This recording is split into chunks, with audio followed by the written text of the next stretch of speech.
Vota l'altro Veneto ora possiamo. 51 candidati, persone impegnate nelle battaglie sociali, ambientali e per i diritti civili, scelti dalle assemblee provinciali, movimenti, associazioni, collettivi e formazioni politiche che operano per una trasformazione profonda dei rapporti di potere, non solo nel Veneto, ma a livello nazionale ed europeo.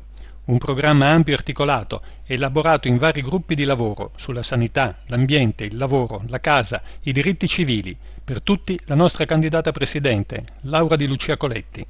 Noi diciamo stop a politiche che hanno devastato il nostro territorio, la cementificazione selvaggia, politiche che hanno concepito il lavoro solo all'interno di grandi opere decise non dalla dimensione pubblica, dove si sono invece annidate la corruzione, meccanismi criminogeni che hanno depauperato il nostro territorio di ricchezze. Di contro ad un unico modello che dal 2008 ad oggi non ha fatto altro che impoverire le nostre famiglie, aumentare il tasso di disoccupazione, non ha portato soluzione ad una crisi sistemica, noi forniamo un'alternativa. È possibile oggi pensare, immaginare, praticare politiche alternative al modello neoliberista che imperversa e che sta attaccando frontalmente il mondo del lavoro, il mondo della scuola, i diritti e la democrazia.